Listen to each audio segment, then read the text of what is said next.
நடந்து முடிந்த பாராளுமன்ற கூட்டத்தொடரில் வெறும் பொய்யை மட்டுமே பேசிய ராகுல் காந்தி அவர்கள் இராணுவம் தொடர்பான விஷயத்திலும் ஒரு மிகப்பெரிய பொய்யை இங்கு பேசினார். பேசியவுடன் மத்திய அமைச்சர் மரியாதைக்குரிய ராஜ்நாத் சிங் அவர்கள் அதுக்கு தகுந்த பதிலடி அங்கே கொடுத்தார். அந்த அக்னி வீரர்களுடைய அவர்கள் எழுப்பிய பொய் பிரச்சாரத்திற்காக அதற்கான விளக்கத்தை இந்தியா முழுவதும் இருக்கக்கூடிய மாநில தலைமை பாரதிய ஜனதா கட்சியினுடைய அலுவலகங்களில் இன்றைக்கு பத்திரிகையாளர்கள் சந்திப்பு நடத்த ஏற்பாடு செய்யப்பட்டிருக்கிறது. மாநில தலைவர் திரு அண்ணாமலை அவர்களுடைய வழிகாட்டுதலின்படி எங்கள் முன்னாள் இராணுவ பிரிவினுடைய தலைவர் திரு ராமன் அவர்கள் இங்கே உங்களை சந்திக்கிறார். சொல்லிடுங்க. குட் மார்னிங், காலை வணக்கம் எல்லாருக்கும். ரொம்ப சீரியஸான ஒரு சிச்சுவேஷன். ராகுல் காந்தி இராணுவ படை வீரர்களை தவறாக வழிநடத்தி கொண்டிருக்கின்றார். காரணம் என்னென்னா, ஒரு பார்லிமெண்ட்டில் எப்போதுமே உண்மையை தான் பேசணும். பார்லிமெண்ட்டில் அவர் ஒரு அக்னிவீர், இது ஒரு 4 ஆண்டுகள் பணியாற்றக்கூடிய ஒரு அருமையான ஒரு திட்டம். அந்த திட்டத்திலே ஒரு இராணுவ வீரர் ஜம்மு காஷ்மீரில் மைன்ஸ் என்று சொல்லக்கூடிய அந்த குண்டு காரணமாக இறந்து விடுகின்றார். அவருக்கு பணமே கொடுக்கவில்லை என்று ஒரு வீடியோ வைரலாக்குகிறார். பார்லிமெண்ட்லேயும் அதை சொல்கிறார்.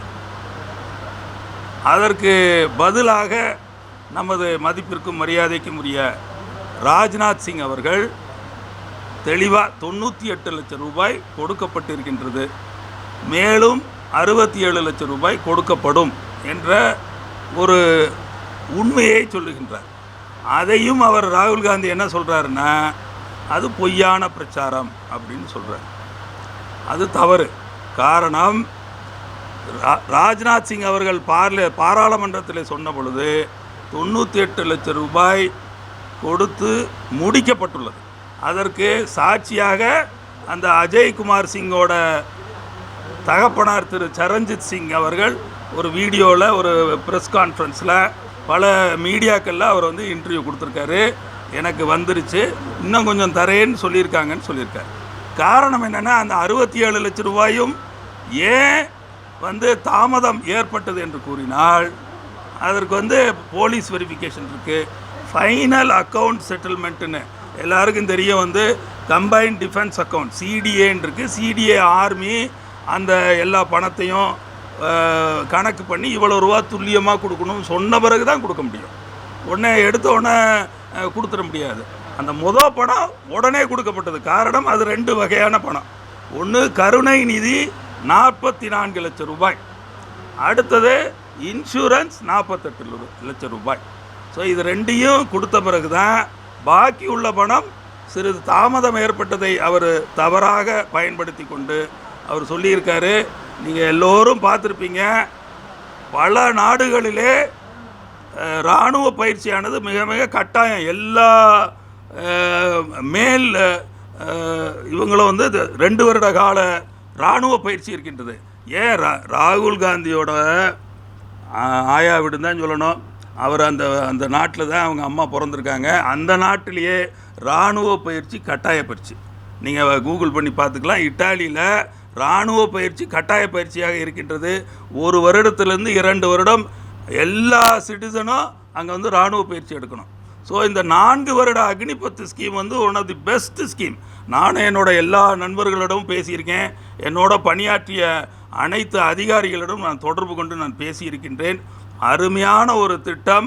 காரணம் என்னென்னா, 4 வருடத்திலே 17 வயசுலேயே அவங்க இராணுவத்தில் சேர்ந்துடுறாங்க. Maximum age limit 21. நிறைய பேர் பீகார் போன்ற வட மாநிலங்களிலே 23 வயது வரை உச்சவரம்பு இருக்க வேண்டும் என்று கேட்டுக்கொண்டிருக்கின்றார்கள். அதை பரிசீலித்து கொண்டிருக்கின்றார்கள். இப்போ இருக்கிற நிலைமைக்கு 2024க்கு ஏஜ் லிமிட்டு 17லேருந்து 21 வயசு. அந்த வயசில் போய் சேர்கிற பிள்ளைகளையும் நீங்கள் மற்ற நம்ம சென்னையிலையோ மற்ற நகரங்களிலோ கிராமப்புறங்களிலோ இருக்கக்கூடிய பிள்ளைகளுடைய நிலையை நீங்கள் சற்று சிந்தித்து பார்க்க வேண்டும். என்ன அருமையான ஒரு திட்டம். அங்கே வந்து 17 வயசில் இது வந்து என்ட்ரிக்கான எல்லா விதிமுறைகளும் இருக்கின்றன. என்ட்ரன்ஸ் எக்ஸாம் இருக்குது, அப்புறம் ஃபிசிக்கல் டெஸ்ட் இருக்குது, மெடிக்கல் டெஸ்ட் இருக்குது, அதுக்கப்புறம் டாக்குமெண்டேஷன், அதாவது ஒரிஜினல் சர்டிஃபிகேட்ஸ்லாம் காட்டக்கூடிய ஒரு இது இருக்குது. இது வந்து வெரி வெரி டிரான்ஸ்பரண்ட்டான ஒரு பரீட்சை. அந்த பரீட்சையை தேறுபவர்கள் மெரிட் லிஸ்ட் பிரகாரம் சேர்த்து கொள்ளப்படுகிறார்கள். ஸோ அக்னிபத் ஸ்கீம் வந்து 17லேருந்து 21 வயசில் சேர்ந்துட்டா 4 வருஷம் இருப்பாங்க. ஏன் 5 வருஷம் இல்லைங்கிறது நீங்கள் நினச்சி பார்க்கணும். ஏன் 5 வருஷம் இல்லைன்னா 5 வருஷம் இருந்துட்டாங்கன்னா ஒன்று என்ன ஆகுதுன்னா அவங்க லைஃப் லாங் வந்து எக்ஸர்வீஸ்மேன்கிற ஒரு ஸ்டேட்டஸ் வந்துடும். இப்போ நான் வந்து ஒரு 7 ஆண்டுகள் பணியாற்றிய ஒரு நீர்மூழ்கி கப்பல் இன்ஜினியர் பொறியாளர் ஆவேன். எனக்கு எக்ஸர்வீஸ்மெண்ட் ஸ்டேட்டஸ் எனக்கு சாகிற வரைக்கும் இருக்குது, என் மனைவிக்கு நான் செத்த பிறகும் இருக்குது. ஸோ அந்த அளவுக்கு ஒரு எக்ஸர்வீஸ்மெண்ட் ஸ்டேட்டஸுக்கு கேன்டீன் ஃபெசிலிட்டி இருக்குது, மருத்துவ உதவி இருக்கின்றது. ஸோ இந்த மாதிரி உதவியெல்லாம் நீங்கள் வந்து 4 வருஷம் பணியாற்றிட்டு லைஃப் லாங் கொடுக்கணும்னா செலவு நடைகள் கூட. அதற்கும் நான் ஒரு நல்ல உதாரணம் சொல்கிறேன். நம்ம ப. சிதம்பரம் நிதி அமைச்சராக இருந்த பொழுது இராணுவ பட்ஜெட் எவ்வளோன்னா வெறும் 1.5 லட்சம் கோடி ரூபா தான். 1.5 lakh crores, only 1.5 lakh crores. இன்றைக்கி என்ன, நமது நிதியமைச்சர் மாண்புமிகு நிர்மலா சீதாராமன் அவர்களுடைய பட்ஜெட்டில் 6.5 லட்சம் கோடி ரூபாய் இது டிஃபென்ஸ் பட்ஜெட்டு. இப்போ போட்டு பாருங்கள், 4.25 மடங்கு வருது. எப்படி ராகுல் காந்தி பேசலாம்? அவரோட இத்தாலி நாட்டில் கம்பல்சரி மிலிட்ரி ட்ரைனிங்கு, இங்கே 4 வருஷத்துக்கு இருக்கக்கூடாது, இதை ஸ்கிராப் பண்ணுங்க, 15 வருஷ காலம் இருக்க வேண்டும், அவங்களுக்கு பெர்மனண்ட் எம்ப்ளாய்மெண்ட் வேணும், என்னென்னமோ வார்த்தைகள் யூஸ் பண்ணார். பி. சிதம்பரம் கூட நீங்கள் பக்கோடா விற்கணும்னா அக்னிபத் ஸ்கீமில் போங்க, நீங்கள் வந்து டிரைவர் ஆகணும்னா போங்க, முடி வெட்டுறவராக பார்பர் ஆகணும்னா நீங்கள் போகணும்னா பேசியிருக்கார் பி. சிதம்பரம் இந்த ஸ்கீமை கொண்டு வந்தவருங்க. ஆனால் என்னுடைய அசஸ்மெண்ட் நான் சொல்கிறேன், இராணுவ அதிகாரியாக இருந்து என்னுடைய நண்பர்கள்லாம் இராணுவ அதிகாரிகளாக பணியாற்றி இருக்கின்றார்கள். நானும் ஒரு 3 ஆண்டு காலம் தமிழ்நாடு ஃபுல்லாக போயிருக்கேன். அருமையான திட்டம், சந்தேகமே இல்லை. நான் அதோட நல்லது சொன்னேன்னா நிச்சயமாக நீங்களே பத்திரிகையாளர்களை நீங்களும் பொதுமக்களும் நிச்சயமாக புரிந்து கொள்வீர்கள். 6.5 லட்சம் ரூபாய் நிர்மலா சீதாராமன் கொடுக்குறாங்க. அதில் 2.5 லட்சம் கோடி ரூபா பென்ஷன். ஆனால் நம்ம சிதம்பரம் வெறும் 50,000 கோடி ரூபா தான் பென்ஷன் கொடுத்தாரு. யோசிச்சு பாருங்க, 2.5 லட்சம் எங்க, 50,000 கோடி எங்க? 2.5 லட்சம் கோடி, 5 மடங்கு பென்ஷன் கூட. ஏன்? மோடி அவர்கள், நமது மதிப்பிற்கும் மரியாதைக்கும் உரிய பாரத பிரதமர் மோடி அவர்கள் 2014 தேர்தல் அறிக்கையிலே என்ன சொல்லியிருக்காரு? 1 ரேங்க் 1 பென்ஷன் கொண்டு வருவேன் என்று கூறினார்கள். அதை அப்படியே இம்ப்ளிமெண்ட் பண்ணார். அதனால் பென்ஷனோட பேர்டன் பட்ஜெட்டில் 5 மடங்கு ஆயிருக்கு. இன்றைக்கி வந்து 3,000 ரூபா வாங்கின 1971 அவர் வந்து இப்போ சண்டையிட்டிருப்பார். அதுக்கப்புறம் ஒரு 80 ரிட்டையர் ஆகிருப்பார். 3,000 ரூபா 6,000 ரூபா வாங்கிக்கிட்டு இருந்த அந்த ஜவானு இன்றைக்கி 30,000 ரூபா மினிமம் பென்ஷன். அப்போ யோசிச்சு பாருங்கள், 5 மடங்கு. ஸோ இந்த பென்ஷன் ஓஆர்ஓபி கொண்டு வந்ததுனால பென்ஷன் சுமை கூடிவிட்டது. அதுக்கப்புறம் ஏன் பட்ஜெட்டை கூட்டினாங்க? கேபிட்டல் இன்வெஸ்ட்மெண்ட்ஸ் வரணும். ஏன்னா ஒரு நீங்கள் பார்த்துருப்பீங்க, உக்ரைன் வாரில் அப்பப்போ சண்டையை நிப்பாட்டிடுவாங்க. ஏன்? ஆளுகள்லாம் தமிழ்நாட்டிலேருந்து கூட்டிகிட்டு போயிட்டுருக்காங்க, இந்தியாவிலேருந்து ஆள் கூட்டிகிட்டு போயிட்டுருக்காங்க. ஏன்னா ரஷ்யாவில் ஆள் இல்லை, சண்டையிடுவதற்கு ஆள் இல்லை. அப்போ ஆள் வேணுமா வேணாமா சொல்லுங்கள்? அப்போ என்ன பண்ணியிருக்காங்க? அக்னிபத் ஸ்கீமில் 4 மடங்கு ஆட்களை சேர்த்து கொண்டிருக்கின்றார்கள். அதாவது 25,000 பேர் ஒரு இராணுவத்தில் பணியாற்றக்கூடிய நபர்கள் வேண்டுமென்றால் 1 லட்சம் பேரை எடுத்து கொண்டிருக்கின்றார்கள். காரணம் என்ன? 4 வருடம் கழித்து அந்த 25,000 பேர் மட்டும், அதுவும் மெரிட் லிஸ்ட்டு, அவங்க வந்து ஏசிஆர்னு சொல்லுவாங்க, ஆனுவல் கான்ஃபிடென்ஷியல் ரிப்போர்ட்டு. அவருடைய commanding officer annual confidential report எழுதுவார். அந்த 4வது வருஷ ரிப்போர்ட்டை வச்சு அவங்க கூட செஞ்சுருக்கக்கூடிய நல்ல காரியங்களை வைத்து அந்த 25%, 1 லட்சம் பேர் எடுத்திருக்காங்கன்னா 25,000 பேருக்கு அடுத்த 15 ஆண்டுகள் பணியாற்றக்கூடிய அந்த பெர்மனண்ட்டான ஒரு வேலையை கொடுக்கக்கூடிய ஒரு நல்ல திட்டத்தை கொண்டு வந்திருக்கின்றார்கள். பாக்கி 75,000 பேருக்கு நல்ல நல்ல சலுகைகள் செய்திருக்கின்றார்கள். நீங்கள் யோசிச்சு பார்க்கணும், அருமையான திட்டம். அதாவது இவங்க வெளியில் 4 வருஷத்துலேருந்து வெளியில் வரையில் முதல்ல அவங்களுக்கு வந்து சேவா நிதி, அதாவது சேவை செய்யக்கூடிய ஒரு நிதி கொடுக்குறாங்க. அது வந்து கிட்டத்தட்ட 11.25 லட்சம் ரூபா. அதுக்கப்புறம் அவங்களுக்கு வந்து எல்லா இதுலேயும் சலுகை. 55% பேர் அப்சார்ப்ஷன் ஆயிடுவாங்க. அதாவது 1,00,000 பேர்னா 55,000 பேர் அப்சார்ப் ஆயிடுவாங்க. எங்கெங்கே? 25,000 பேர் ஆர்மி, நேவி, ஏர்ஃபோர்ஸில். மிச்சம் இருக்கக்கூடிய 30,000 பேர் வந்து பாராமிலிட்ரி ஃபோர்ஸஸில், CISF Central Industrial Security Force, அதுக்கப்புறம் Central Reserve Police Force, Indo Tibetan Border Security Force, சசக்தி சீமா பல்லு, அதுக்கப்புறம் Assam Rifles, BSF Border Security Force, 7 paramilitary forces இருக்குது. அதுபோக கோஸ்ட் கார்டு இருக்குது. இதில் எல்லாம் 10% இது நம்ம மதிப்பிற்கும் மரியாதைக்கும் உரிய உள்துறை அமைச்சர் அமித்ஷா அவர்கள் என்ன செஞ்சுருக்காரு? உடனே அனௌன்ஸ் பண்ணிட்டார். ஏன்னா இந்த ஸ்கீமை அனௌன்ஸ் பண்ணலையே inter ministerial memorandum of understanding செய்யப்பட்டிருந்தது. அந்த எம்ஓயு பிரகாரம் 10% இருக்கக்கூடிய அக்னிவீர் வீரர்களுக்கு, அதாவது வீரர்களுக்கு நாங்கள் அவர்களுக்கு ஸ்பெஷல் உரிமை கொடுத்து அவர்களை நாங்கள் எடுத்துக்கொள்கின்றோம். அப்போ 1,00,000 பேரில் 55,000 பேர் வந்து அப்சார்ப் ஆகிட்டாங்க. கரெக்டாக இல்லையா? அது போக எல்லா defence public sector units 16 public sector units இருக்குது. அது என்னென்னா like PML, hall, Hindustan aeronautic limited, Bharat earth movers limited, Bharat electronics limited, அப்புறம் நிறைய ஆர்டினன்ஸ் ஃபேக்ட்ரிஸ் இருக்குது. எல்லா பிஎஸ்யூஸ்லேயும் 10% ரிசர்வேஷன் இந்த அக்னிவீருக்கு கொடுக்கப்பட்டிருக்கின்றது. அப்போ பாருங்கள், அதில் நீங்கள் போட்டிங்கன்னா அதில் ஒரு 20,000 பேர் போயிடுவாங்க. அதுபோக அனைத்து police force, especially railway protection force, எல்லா போலீஸ் ஃபோர்ஸு, கோஸ்ட் கார்டும் comes under the home ministry. Amit Shah அவர்கள் அதுலேயும் 10% கொடுத்துருக்காரு. நீங்கள் நேவியில் வேலை பார்த்தீங்கன்னா 10% அப்படியே நீங்கள் போயிடலாம். அதுக்கு நான் ஆர்மியில் இருக்கிறவங்களும் வரலாம். அவங்களும் அதுக்குடைய தகுதி பெற்றிருந்தால், இப்போ வந்து ஸ்டோர் கீப்பர், அப்புறம் வந்து கிளரிக்கல் ஸ்டாஃபு, ஸ்டீவர்ட் இருக்காங்க, செஃப் இருக்காங்க, எத்தனையோ ட்ரேட்ஸ்மென் இருக்காங்க.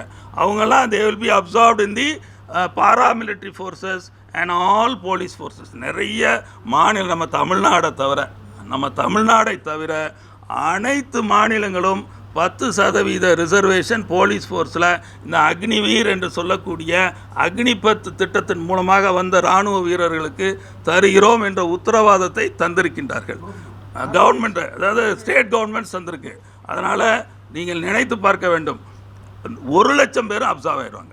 அது மட்டும் இல்லை, இந்த படித்து கொண்டு இந்த 4 வருட காலம் வேலை பார்க்கின்ற பொழுது அவங்களுக்கு பல திட்டங்கள் செய்திருக்கின்றார்கள். முதல்ல 4 வருஷம் வந்து வெளியில் வரையிலேயே மினிஸ்ட்ரி ஆஃப் ஸ்கில் டெவலப்மெண்ட்னு ஒன்று புதுசாக நம்ம மாண்புமிகு பிரைம் மினிஸ்டர் மோடி அவர்கள் கொண்டு வந்திருக்கிறார். 2015 கொண்டு வந்துட்டார். ஸ்கில் டெவலப்மெண்ட், எம்எஸ்எம்இக்கு கீழே ஸ்கில் டெவலப்மெண்ட் மினிஸ்ட்ரி. அந்த skill development ministry will give skill certificate which is equivalent to இந்த ஒகேஷ்னல் கோர்ஸ் சர்டிஃபிகேட்டு. ஸோ அந்த தகுதி படைத்தவர்கள் அந்தந்த கம்பெனியில் வேலைக்கு எடுத்துக்கொள்ளப்படுவார்கள். அது மட்டும் இல்லை, 8th ஸ்டாண்டர்ட் பாஸ் பண்ணி சேர்றவங்க, 17 வயசில் 8ஆம் கிளாஸ் தான் படிச்சிருக்காரு, 4 வருஷம் வேலை பார்த்துட்டாருன்னா அவருக்கு அங்கே மார்க் சிஸ்டம் கொண்டு வந்திருக்காங்க. அதுபடி 10th ஸ்டாண்டர்ட் சர்டிஃபிகேட் கொடுத்துருவாங்க. அதுக்கெல்லாம் பார்லிமெண்ட் ஆக்ட் இருக்குது. அதுக்கு நானே ஒரு உதாரணம். காரணம், நான் வந்து ஒரு பொறியாளராக இருந்து நான் வந்து நேவியில் போய் ஜாயின் பண்ணப்போ எனக்கு கிட்டத்தட்ட ஒரு 14 மாத ட்ரைனிங், அதில் விச் இன்க்ளூட்ஸ் கப்பல் ட்ரைனிங், என்னோடய வாட்ச் கீப்பிங் டிக்கெட்டுன்னு சொல்லுவாங்க. பார்லிமெண்ட் ஆக்ட் படி எனக்கு பிடெக் மெரைன் இன்ஜினியரிங் சர்டிஃபிகேட் கொடுத்தாங்க. நான் அந்த ஐஎன்எஸ் சிவாஜி லோனாவலாவில், பூனேயில், மகாராஷ்டிராவில் முடித்த பிறகு கடைசியாக marine engineering specialisation course, marine engineering introductory course, 6 மாதம் வாட்ச் கீப்பிங் டிக்கெட், இதை முடித்தவொடனே பார்லிமெண்ட்டோட ஆக்ட் படியே, இப்போது இது ஆக்ட் தான், ஆக்ட் படி I got BTech in marine engineering certificate. அதை வச்சு மர்ச்சன்ட் நேவி நான் 3 வருஷம் போயிட்டு வந்தேன். 3 வருஷம் நான் மர்ச்சன்ட் நேவி போனது அந்த சர்டிஃபிகேட்டை வச்சு தான். அல்லாட்டி என்னோடய முதல் இன்ஜினியரிங் மெரைன் இன்ஜினியரிங் கிடையாது. என்னுடைய அனைத்து நான் கோர்ஸ் மேட்டும் அதே போல் இந்த அக்னிபத் ஸ்கீமில் 8ஆம் கிளாஸ் முடிச்சு வந்தீங்கன்னா 10ஆம் கிளாஸ் சர்டிஃபிகேட் கொடுத்துருவாங்க. அந்த 4 வருஷத்தில் 10ஆம் கிளாஸ் நீங்கள் வந்து தேர்ந்தெடுக்கப்பட்டால் உடனே அவங்களுக்கு 12th ஸ்டாண்டர்ட் சர்டிஃபிகேட் கொடுத்துருவாங்க. அப்புறம் பாருங்கள், இக்னோவுன்னு ஒரு ஆர்கனைசேஷன் இருக்குது, இந்திரா காந்தி ஓப்பன் யூனிவர்சிட்டின்னு. அந்த university has signed and memorandum of understanding with the ministry of defence. என்ன அது எம்ஓயு சொல்லுது? 60 பாயிண்ட் ஆர்மி கொடுக்கும், 60 யூனிட்ஸ் ஆர்மி கொடுக்கும், 60 யூனிட்ஸ் இக்னோ கொடுக்கும். ஸோ இந்த 4 வருட காலத்தில் நீங்கள் அந்த இக்னோவில் சேர்ந்துட்டிங்கன்னா அவங்க வைக்கக்கூடிய பரீட்சைகளை நீங்கள் தேர்வு செய்து விட்டால் 60 மார்க் அவங்க கொடுப்பாங்க, 60 மார்க் ஆர்மி கொடுப்பாங்க. நீங்கள் வெளியில் 4 வருஷம் கழித்து வெளியில் வரையில் டிகிரி ஹோல்டராக வரலாம். 4-5 டிகிரி கொடுத்துருக்காங்க. பேச்சுலர் இன் அப்ளைட் ஸ்கில்ஸு, பேச்சுலர் இன் ஆர்ட்ஸ் அப்ளைட் ஸ்கில்ஸ், BAAS அப்படின்னு ஒரு டிகிரி, காமர்ஸில் ஒரு டிகிரி. இப்போ வந்து கிளரிக்கல் ஸ்டாஃப்லாம் அதெல்லாம் எடுத்துக்கலாம், ஸ்டோர் கீப்பர் ஸ்டாஃப் எடுத்துக்கலாம். அப்புறம் bachelor in arts skill development applied skills and tourism management. இந்த மாதிரி 4 வகையான யூஜி டிகிரி வாங்கலாம். அது மட்டும் இல்லை, இந்த டெக்னிக்கலாக போகிறவங்க என்ன பண்ணலாம்னா, வெளியில் வந்துட்டானா நீங்கள் எல்லாம் கேள்விப்பட்டிருப்பீங்க, பாலிடெக்னிக் முடிச்சுட்டு நீங்கள் இன்ஜினியரிங் படிக்கணும்னா லேட்ரல் என்ட்ரின்னு ஒன்று இருக்குது. அதாவது செகண்ட் இயரில் நீங்கள் போய் பிடெக் ஜாயின் பண்ணலாம்.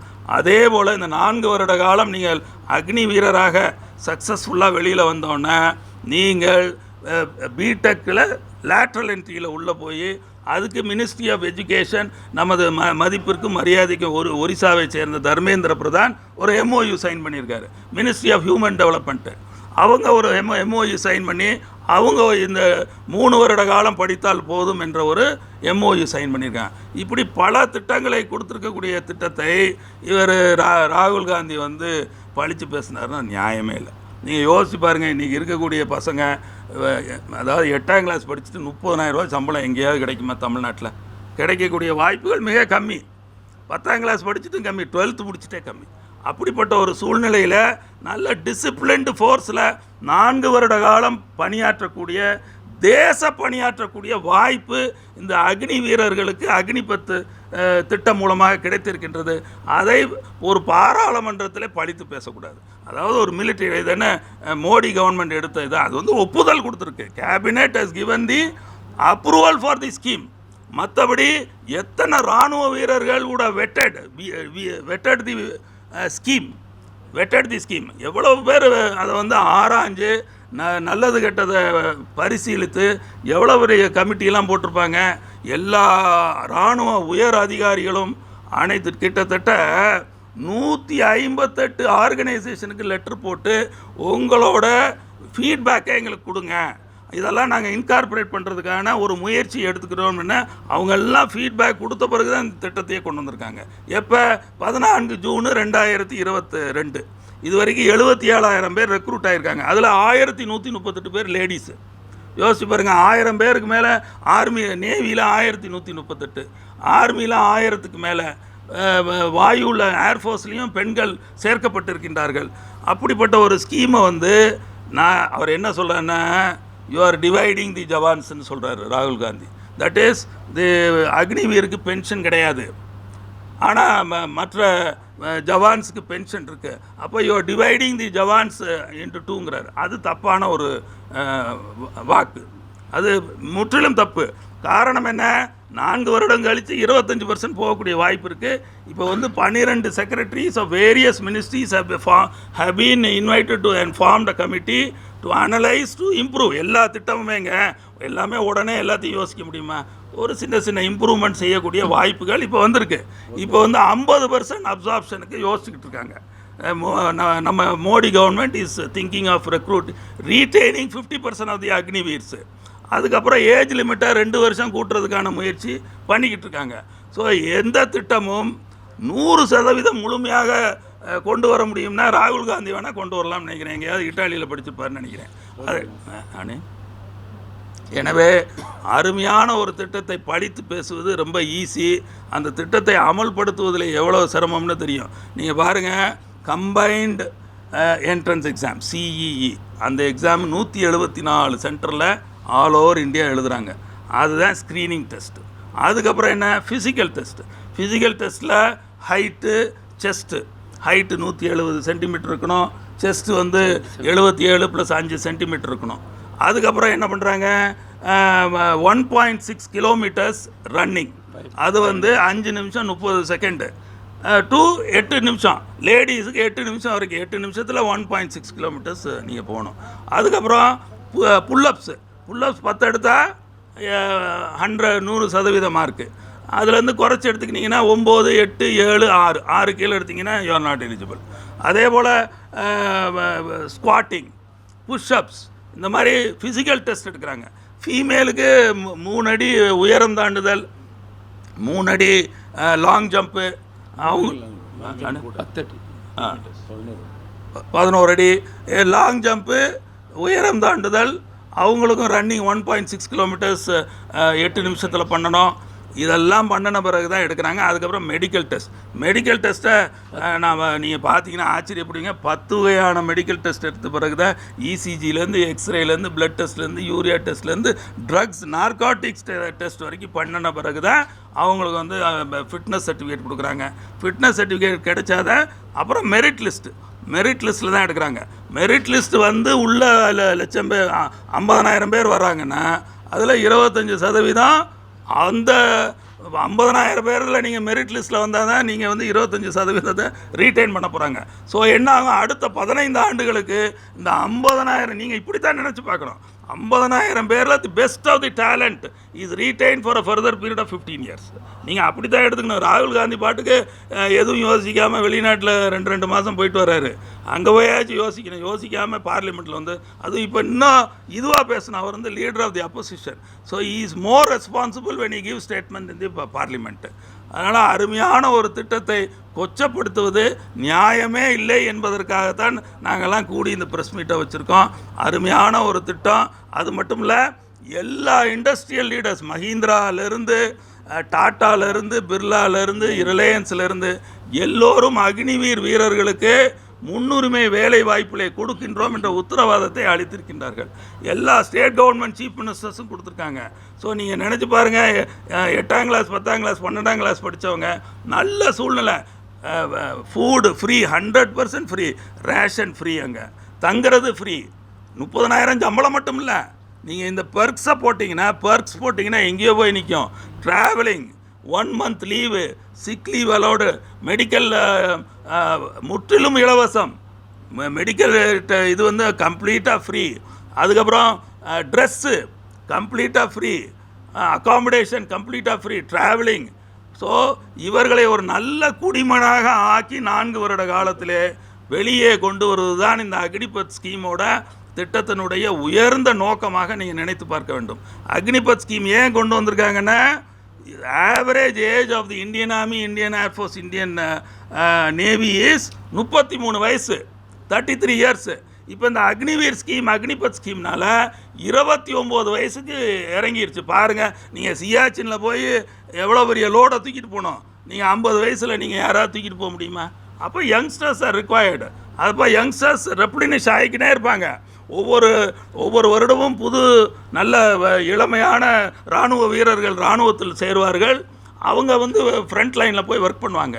அப்போ ஒரு அஜைல் ஃபோர்ஸ் இருக்கக்கூடிய வாய்ப்பு இருக்கின்றது அந்த 29. அதுக்கப்புறம் அடுத்த இது என்னென்னா, pension burden on the budget is getting reduce. 4 வருட காலத்திலே இவங்க போகிறதுனால என்ன ஆகுது, நீங்கள் வந்து 15 ஆண்டுகள் இல்லாமல் ஒரு 75,000 பேர் கூட வேலை பார்க்கக்கூடிய வாய்ப்பும் இருக்கின்றது. அந்த ஃபோர்ஸோட ஆவரேஜ் லைஃப் குறைகின்றது, பட்ஜெட்ரி அலோகேஷன் குறையுது. ஏன்னா 15 வருஷத்தில் வெளியில் வந்தாங்கன்னா அவங்க இறக்கும் வரை நீங்கள் எத்தனையோ ஃபெசிலிட்டிஸ் கொடுக்கணும். ஏன்னா இப்போ கேன்டீனில் எதுவுமே ஜிஎஸ்டி கிடையாது, எதுவுமே கிடையாது. அப்போ there is a loss in the revenue exchequer. அதெல்லாம் ஏற்படாமல் இருப்பதற்காகத்தான் இந்த 4 வருட காலம் வைத்திருக்கின்றார்கள். அது மட்டும் இல்லை, நீங்கள் யோசிச்சு பாருங்கள், நல்ல இப்போ நிறைய ஸ்கூல் பிள்ளைங்கள்லாம் ட்ரக்ஸ் எல்லாம் சாப்பிட்டுக்கிட்டு இருக்காங்க. நீங்களே கேள்விப்பட்டிருக்கீங்க, கஞ்சா அடிக்கிறாங்கலாம். அப்போ யோசிச்சு பாருங்கள், இந்த திட்டத்தின் மூலமாக இராணுவத்தோட டிசிப்ளினரி ஃபோர்ஸில் இருக்கையில் அவங்க ஒரு டிசிப்ளின்டு இராணுவ வீரராக வெளியே வரக்கூடிய வாய்ப்பு இருக்கின்றது.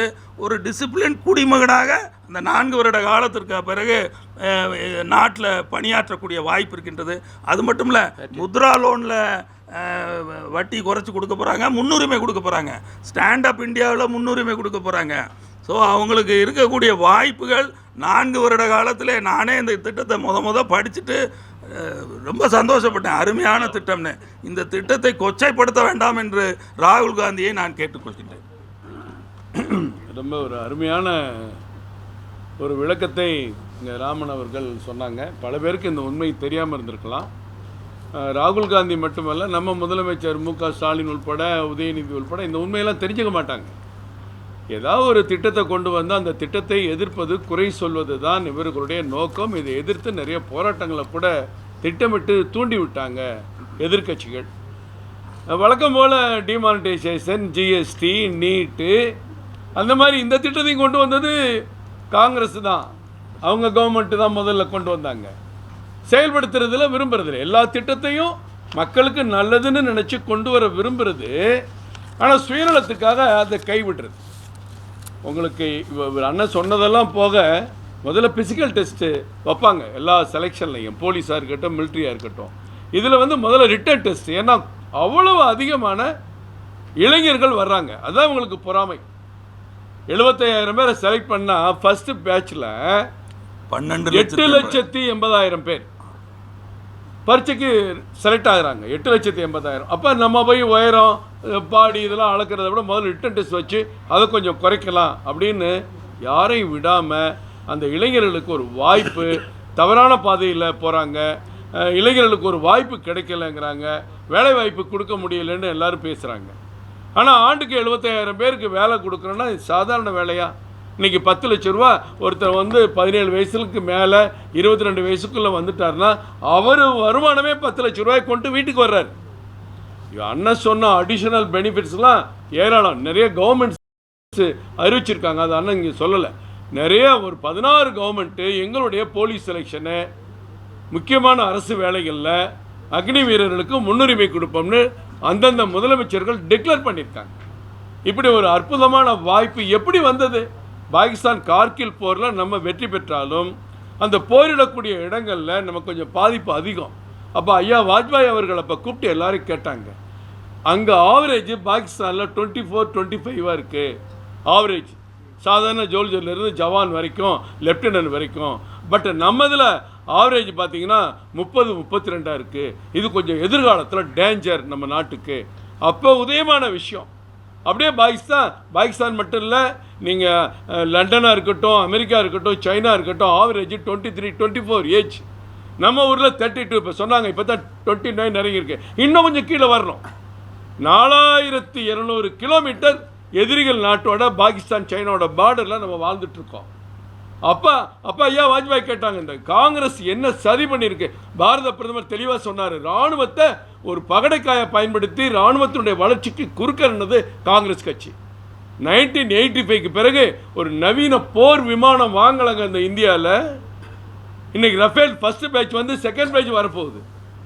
ஒரே உத்தரவு, அதெல்லாம் வேண்டாம், எனக்கு நீ வரணும், நீ மெயின்டைன் பண்ணணும், இந்த மாதிரி வசதி வேணும். நீங்கள் அவங்க சொன்ன போர் விமானம் இல்லை, டப்பா போர் விமானம் இல்லை, ஏவுகணைகள் எடுத்துகிட்டு போய் தாக்குற போர் விமானத்தை கொண்டு வந்து நம்மளுடைய இந்திய இராணுவத்தை வலிமைப்படுத்தியிருக்காரு தலைவர் பிரதமர் நரேந்திர மோடி அவர்கள். இன்றைக்கு விமானப்படையை உலகின் 3வது இடத்துக்கு கொண்டு போயிருக்காங்க, கடற்படையை 3வது இடத்துக்கு கொண்டு போயிருக்காங்க. சொந்த ஜெர்கிட் தயாரிக்காத நாட்டில் நீர்மூழ்கி கப்பல், இப்போ சொன்னார் ஒர்க் பண்ண நீர்மூழ்கி கப்பல் நம்ம தயாரிக்கிறோம், போர்க்கப்பல் நம்ம தயாரிக்கிறோம். இரவு நேரத்தில் போர்க்கப்பல்ல இருந்து நீர்மூழ்கி கப்பல்ல இருந்து மிசைல் போய் அடிக்கிற அளவுக்கு நம்ம கண்டுபிடிச்சிருக்கோம். இப்போ சாதனை, இந்த ஆண்டு 1,18,000 கோடிக்கு இராணுவ தளவாட உற்பத்தி பண்ணி ஏற்றுமதி பண்ணுறோம். எங்கே உலகத்தை போயிட்டு இருக்கு. இதே முன்னாள் காங்கிரஸ் இராணுவ அமைச்சர் எதுக்கு எல்லை பகுதியெல்லாம் சீர் பண்ணணும், எதுக்கு ரோடு, எதுக்கு பாலம், அப்படிலாம் இருந்தால் எதிரிகள் சீக்கிரம் உள்ளே வந்துடுவான்னு அப்படி கத்துக்குட்டித்தனமாக பேசுகிற கட்சி தாங்க காங்கிரஸ் கட்சியுடைய தலைவர்கள். இன்றைக்கி ஒட்டுமொத்த பார்டரில் அங்கே சைனா என்ன நவீனம் பண்ண நம்ம நவீனம் பண்ணிகிட்ருக்கோம்.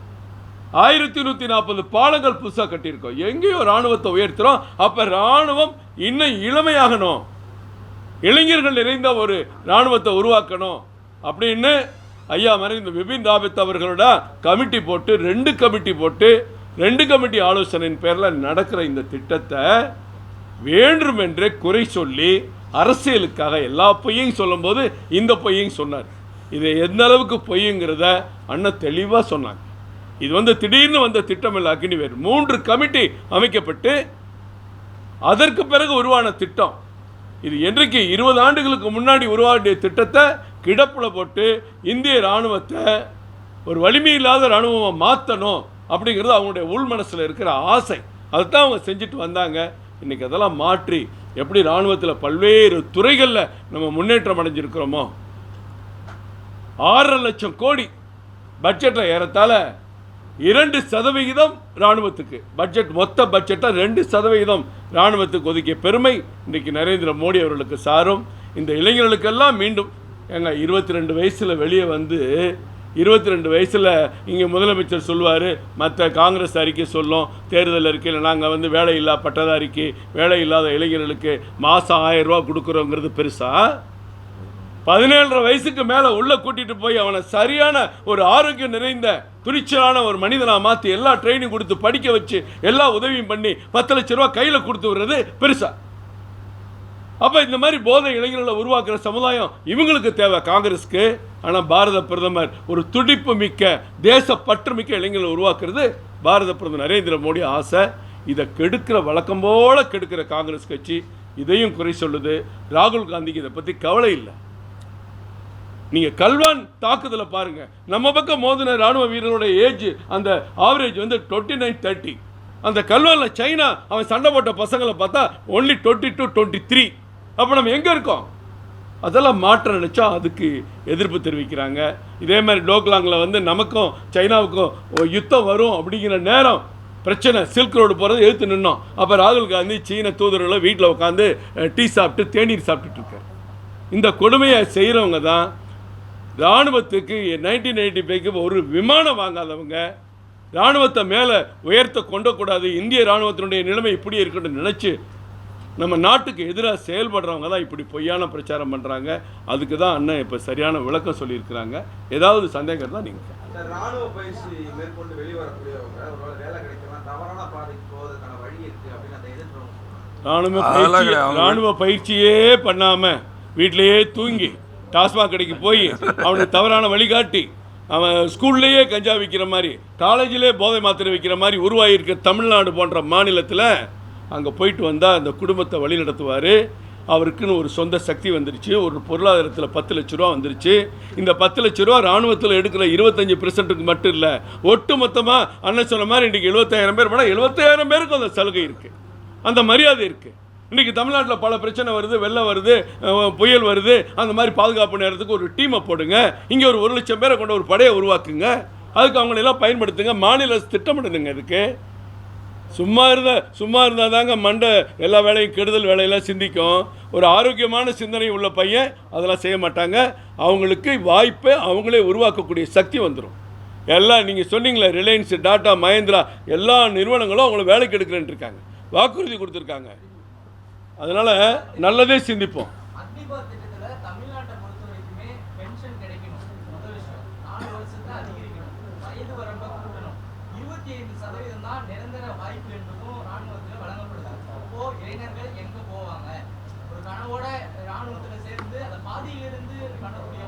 இல்லை, அது நீங்கள் தவறான புரிதலுங்க. அந்த இளைஞர்கள் வீட்டில் இருக்காங்க. அந்த இளைஞர்களை எடுத்து 1 லட்சம் பேரை ட்ரெயின் பண்ணி நீங்கள் பொறியாளர் இன்ஜினியரிங் கல்லூரியில் தமிழ்நாட்டில் 2,48,000 சீட்டு, இதில் 30,000 சீட்டு ஃபில் ஆகுறதில்ல, ஒரு 2 லட்சம் சீட் ஃபில் ஆகுது. ஆனால் அவங்க படிக்கிற படிப்புக்கு மெரிட்டில் வேலை கிடைக்கிறது 12,000 பேர் மட்டும்தான். 1,90,000 பேர் எங்கே போகிறாங்க? அதை பற்றி என்றைக்காவது நீங்கள் கேள்வி கேட்குறீங்களா? 5 வருஷம் போய் படிச்சுட்டு வீட்டில் உட்காந்து ஜொமேட்டோவில் போய் பார்சல் சப்ளை பண்ணிகிட்டு இருக்காங்க. ஏன் ஒரு உயர்ந்த சிந்தனை, அதுக்குள்ளே ஒரு 10 லட்சம் முதலீடோட, ஆரோக்கியத்தோட, ஒரு கௌரவத்தோட இந்த இந்திய நாட்டுக்கு நான் சேவை பண்ணேன், திடீர்னு ஒரு வார் வருது, எல்லோரும் ரீகால் பண்ண மாட்டாங்களா? அதுக்கு எல்லாம் தயாராக இருக்க மாட்டாங்களா? தப்பான இது திமுகவுடைய பிரச்சாரங்க நீங்கள் கேட்குற கேள்வி.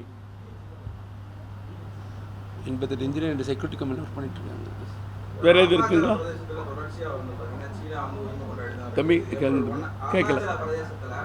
தொடர்ச்சியாக சீனா வந்து உரிமை கொண்டாடினாரு. ஏப்ரல் 1ஆம் தேதி வரைக்கும் வந்து பார்த்தீங்கன்னா 4 இடத்துக்கான பெயர் பலகையை வெளியிட்டு நீங்கள் வந்து சொல்கிறீங்க அருணாச்சல பிரதேசம் 36 இடம் சீனா வச்ச பேரெல்லாம் இல்லைன்னு நம்ம ஐயா ஜெய்சங்கர் அவர்கள் குறிப்பிடாமல் ஒன்று சொல்லணும். முதல் இந்த அக்னிவீர் கமிட்டியினுடைய உருவாக்க வேண்டும் என்ற கமிட்டியினுடைய முதல் தலைவர் சுப்பிரமணியம் அவர்கள் ஐயா ஜெய்சங்கருடைய தந்தை. அந்த நேரத்தில் நான் சுட்டி காட்ட விரும்புகிறேன்.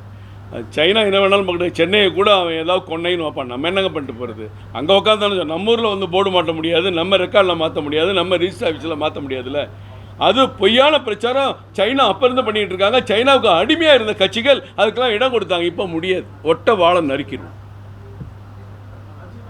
தமிழகத்தில் சட்டம் ஒழுங்கு இருக்கு சார். புதுசாக காவல்துறை அதிகாரிகள்லாம் மாற்றம் பண்ணியிருக்காங்க. சட்டம் ஒழுங்கு நிலைமை மிக மோசமாக இருக்குன்னு எங்கள் மாநிலத்தில் அண்ணாமலை பல முறை சொல்லியிருக்கிறார். ஏறத்தாழ இந்த 3 ஆண்டுகளில் 800க்கும் அதிகமான படுகொலை சம்பவங்கள் நடந்திருக்கிறது. அது ஒன்றே உதாரணம்.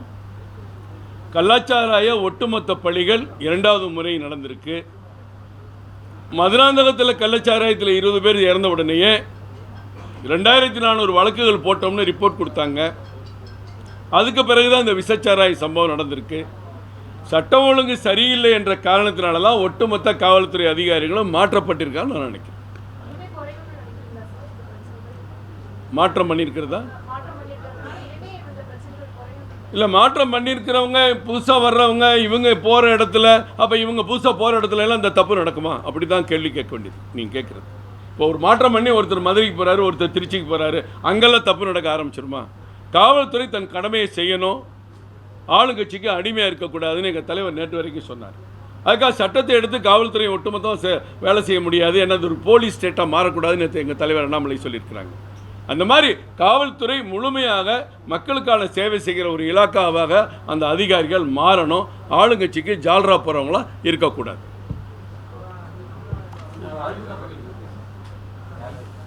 ஐயா கணபதி மேலே வாங்க, உங்களை அறிமுகப்படுத்துகிறேன். சொன்னேன் நான் ஒரு சேர் போடு, ஒரு சேர். ஐயா வந்து அவர் இவர் இறந்த பேர் என்ன? அஜய்குமார். பழனி. அவர் இடம் கொடுத்தார். ஐயா வந்து இவர் கணபதிங்க. கணபதி. அஜய்குமார் தான் பழனிக்கு கொடுத்தார். பழனிக்கு பழனி என்ற ஒரு இராணுவ வீரர் நம்ம தீவிரவாதிகள் தாக்குதலில் போரிடும் போது இறந்தாங்க. நேற்றைக்கு கூட ஒரு 5 இராணுவ வீரர்களை வாகனத்தில் கோழைத்தனமாக தாக்குதல் நடத்தி இறந்தாங்க. அவங்களுக்கு நம்ம முதல்ல அஞ்சலி செலுத்த கடமைப்பட்டிருக்கிறோம். அந்த பழனி அவர்களுக்கு, இறந்தவருக்கு 1 கிரவுண்டு சொந்த இடத்தை இங்கே திருவள்ளூர் மாவட்டத்தில் இனாமாக வழங்கி அந்த குடும்பத்தினுடைய இறந்த வீரருடைய மனைவிக்கு வந்து பத்திரம் பதிவு செய்து அந்த பத்திரத்தை மாநிலத்தில் அண்ணாமலை அவர்கள் மூலம் கொடுத்தவர் ஐயா கணபதி அவர்கள். மடிப்பாக்கத்தில் இருக்காங்க. ஆமாம், அவருக்கு வாழ்த்துக்களை தெரிவிச்சு. ஐயா ராமன் நம்ம முன்னாள் இராணுவ பிரிவினுடைய தலைவர், நீர்மூழ்கி கப்பலில் பணியாற்றி 14 ஆண்டுகள் பணியாற்றி இருந்தவர். அவர் மற்றவங்க வாசுதேவன் ஸ்டேட் துணைத் தலைவர் இராணுவ அணி. அப்புறம் நம்ம கிருஷ்ணமூர்த்தி மாவட்ட தலைவர் சென்னை கிழக்கு. நித்யானந்தம் பணியாற்றுறாங்க, அதை சொல்லுங்கண்ணா சீக்கிரம். அவர் இராணுவத்தில் இருந்த 2 பேரும் air force army. Nithyanandan X serviceman from air force, இராணுவ பிரிவு மாநில செயற்குழு உறுப்பினர். அப்புறம் சார் புபீந்தர் பட்டேல், சுரேஷ் பாபு ஏர்ஃபோர்ஸ். நன்றி சார்.